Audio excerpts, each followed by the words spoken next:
Olá, seja bem-vindo ao canal Faça Fortuna. Bom, como vocês conseguem ver, eu alterei um pouco a apresentação do canal. Espero que vocês gostem. Bom, primeiramente vamos falar da ação ASB3 da empresa AS Brasil. Será que vale a pena investir nela ou não? Mas antes da gente entrar em detalhes da empresa, se vale ou não a pena investir nela, um fato interessante. Luiz Barsi, o maior investidor pessoa física, está investindo pesado na ação.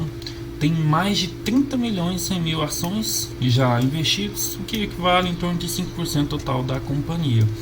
Bom, é um valor de mais de 300 milhões da gente pegar a cotação da ação. Então, realmente é um valor interessante. Ele está apostando na ação. Mas bora lá, vamos falar sobre a ação. Como vocês me conhecem, eu sou da tese de que um bom investimento você tem que estar fundamentado em uma boa empresa, né? Ou seja, as ações são um pedacinho de uma empresa. Então vamos entender primeiro como é que funciona, como é que é essa empresa, o que ela trabalha. Ela está no setor de energia elétrica e no setor de energia elétrica é dividido em três principais ramificações, que é a parte de geração de energia, a parte de transmissão de energia e distribuição de energia. A AS Brasil, ela está na parte de geração de energia.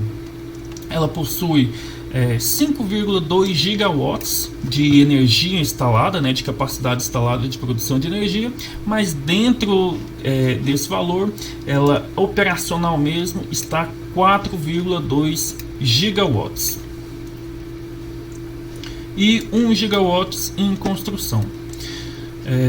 Ou seja, ela tem uma capacidade, pelo menos de curto ou médio prazo, de crescimento em torno de 25% de suas receitas, o que é muito interessante, tá? Vamos lá. Ela tem alguns indicadores econômicos. Primeiro, um preço sobre o valor patrimonial de 1,58. Esse indicador aqui fala de quanto que está o preço da ação, né? Se você multiplicar pela quantidade de ações que ela tem no mercado, pelo valor patrimonial, pelo valor da empresa, livre de dívidas, valor contábil. Tá? Você paga 1,58 vezes a mais do que o valor patrimonial. Eu gosto, né, pelo menos no Ibovespa, né, pelo menos na nossa bolsa, tem várias empresas próximas de 1 e até menos de 1 atualmente, né, o tanto que as ações estão desvalorizadas. Então, assim, ela não está num dos melhores índices, mas também está muito longe de ser um dos piores, né? Existem empresas muito mais caras que ela. Um outro índice que eu costumo verificar também, claro, é o preço sobre o lucro, está em 48 vezes, é um índice muito alto, então a empresa está apanhando um pouco na sua lucratividade, ou o preço pode estar caro. Vamos descobrir isso no decorrer aqui da análise, quando a gente entrar na parte do balanço. Bom, ela tem uma dívida líquida dividida pelo patrimônio líquido um pouco alto, 1,89. Eu tenho preferências de empresas que tenha no máximo 1, né? Ou seja, trabalha lá 50% capital de terceiro e 50% capital próprio.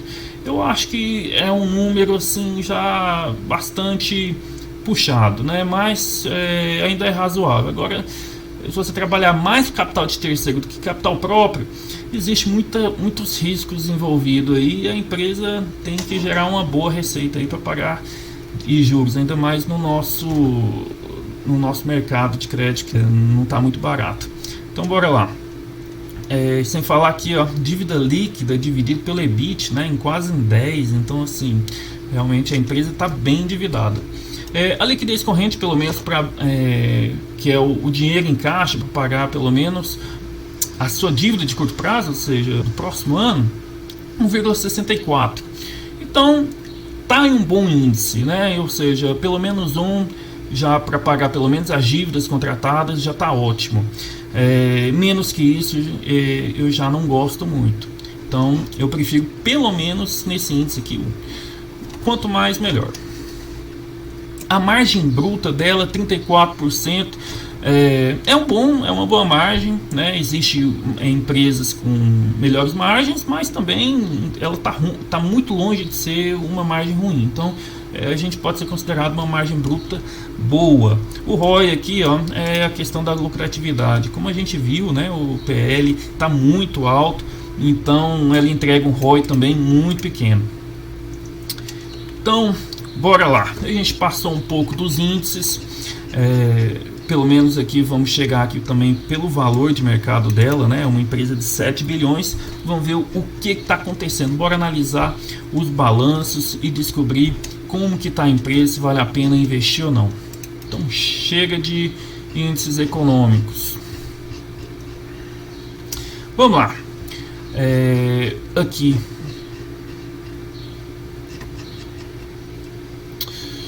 vamos pelo menos inicialmente analisar os ativos, né, os passivos, se a empresa ela está tendo condições de um balanço sólido, né, ou se não ela está apanhando, está tendo um resultado positivo ou negativo.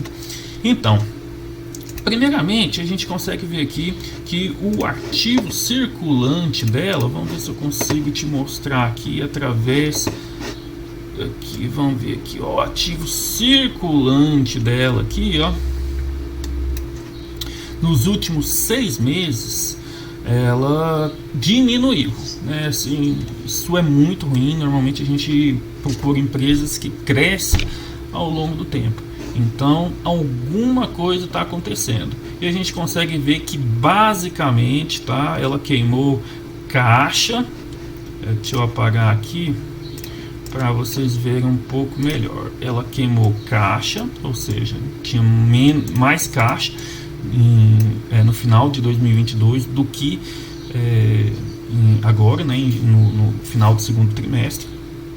E também ela queimou a aplicação financeira, ou seja, ela vendeu a aplicação financeira ou a aplicação financeira deu algum tipo de prejuízo. Então ela diminuiu também nos últimos 6 meses, o que é péssimo, tá? Muito ruim mesmo. E vamos lá. Agora, já em relação aqui aos ativos não circulantes, a gente consegue ver que houve um acréscimo, tá? Um acréscimo. Vamos ver aqui o que aconteceu. Deixa eu apagar aqui os rabiscos que eu tinha feito. Aqui, ó. Em relação aqui aos ativos não circulantes, como a gente consegue ver aqui, deixa eu fazer um rabisco aqui melhor. Ela aumentou, ó, e teve um bom aumento, né? 1,5 bilhões mais ou menos, o que representa 10% nos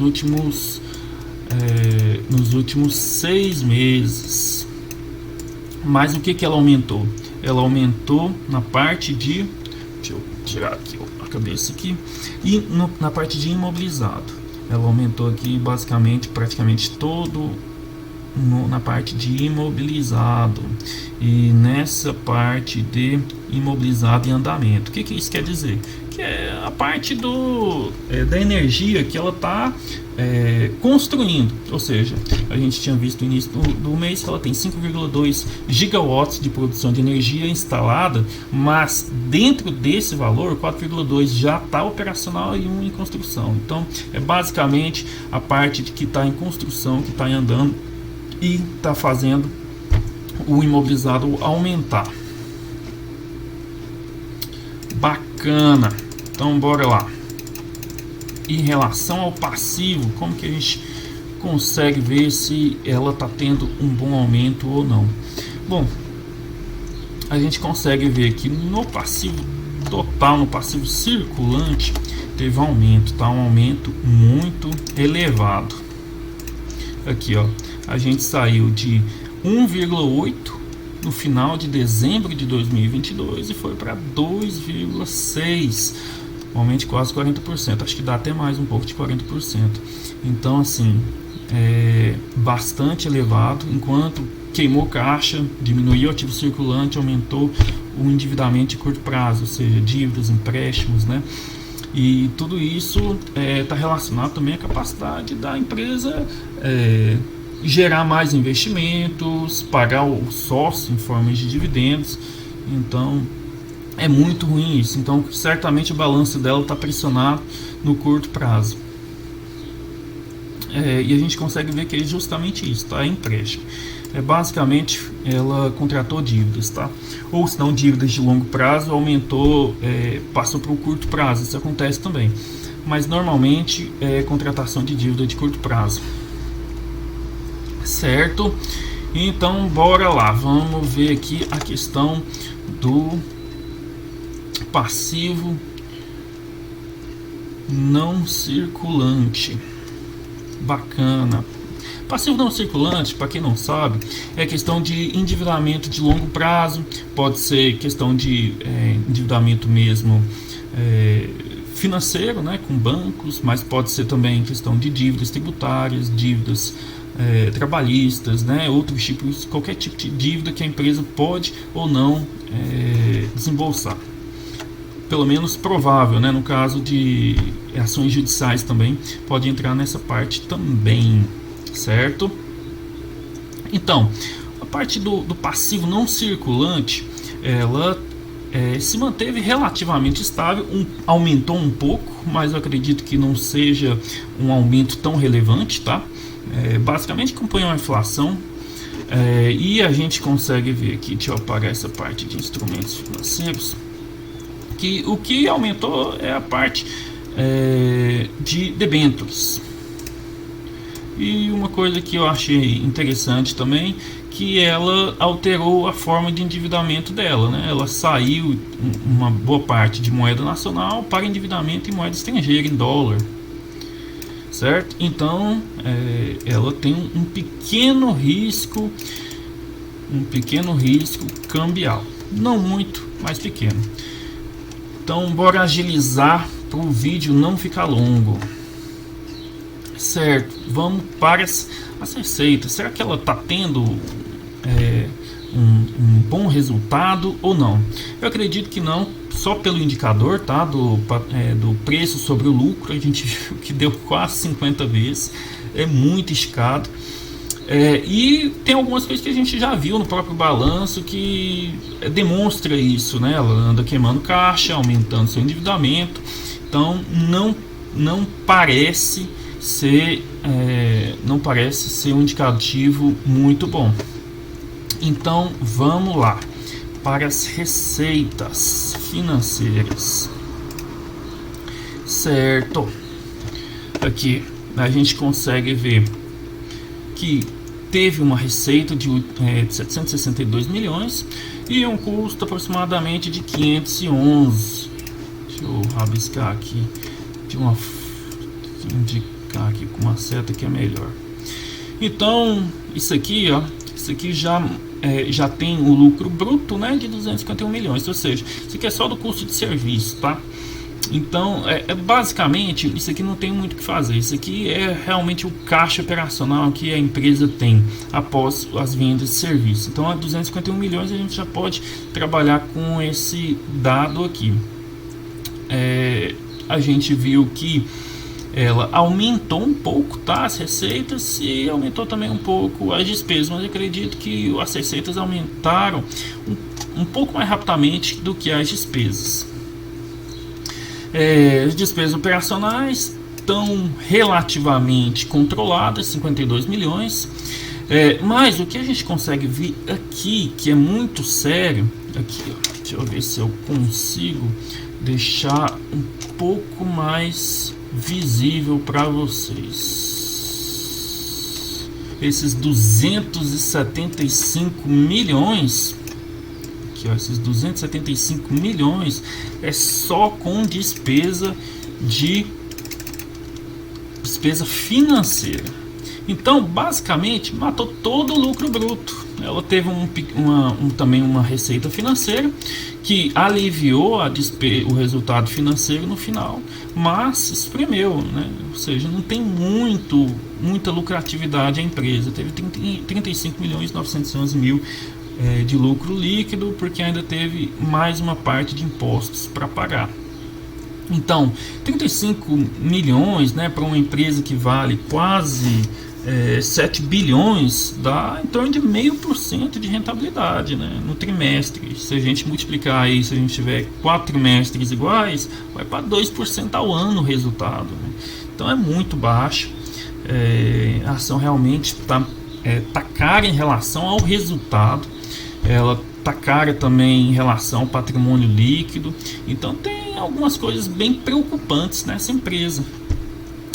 A gente consegue ver que ela teve uma queima de caixa também e um aumento de endividamento. E por causa desse aumento de endividamento, a gente vê essas despesas financeiras que, além do volume, né, a gente tem uma taxa de juros alta no Brasil. Então está acabando com a empresa aqui. Ela tem solução? Ela é uma empresa que você pode descartar de vez? Bom, na minha opinião não. Ela tem uma possibilidade de crescimento relativamente bom no curto e médio prazo. A gente vê também o movimento do Banco Central de diminuir a taxa de juros do Banco Central, e isso vai favorecer nessa parte do balanço de despesa financeira. Então certamente ela vai melhorar os resultados, pelo menos é o que se acredita, né? Mas atualmente eu não acredito que seja uma boa opção. Ela tem que demonstrar isso nos resultados, ela tem que demonstrar que ela vai conseguir melhorar, trazer mais faturamento, né, talvez melhorar um pouco essa margem bruta, né, diminuir os custos, né, da produção dela. Ela tem uma boa matriz energética, a matriz hídrica, né, a matriz de usinas hidrelétricas é muito boa, tem um melhor custo operacional, e também a eólica solar também tem um bom custo de geração de energia aqui no Brasil. Então talvez consiga melhorar esse desempenho. Além de terminar a capacidade que está em construção, vai trazer novas receitas. Só que também ela tem que diminuir esse endividamento. Então, antes, por exemplo, de um acionista ser bem pago com dividendos, né? Então é isso, galera. Ela tem que melhorar um pouco a parte de receita, a parte de margem bruta, talvez ser mais eficiente nos custos, né, na entrega de serviços. A parte administrativa, o custo administrativo está bem razoável, não tem tanto problema, mas o que está matando a empresa mesmo é o endividamento e a taxa de juros elevada que está no Brasil. Está acabando com praticamente todo o resultado dela, e juntando já com os empreendimentos em construção, está fazendo com que a empresa queime muito caixa e não entregue caixa, que é o melhor dos mundos, onde a empresa consegue pagar os acionistas através de dividendos ou recompra de ações ou em novos projetos, certo? Então, na minha opinião, no momento ela não vale a pena, mas é uma ação para acompanhar. Talvez daqui 6 meses ou um ano, talvez a gente consegue ver uma boa melhora nos balanços dela. Mas ainda, mesmo assim, existem ações atualmente na bolsa que mesmo com essa melhora ainda vai estar de forma superior a essa empresa. Beleza? Espero que vocês tenham gostado do vídeo. Se gostaram, clica no botão de like, compartilha com alguém que tem interesse em ganhar dinheiro com ações, e muito obrigado, e a gente vê no próximo vídeo.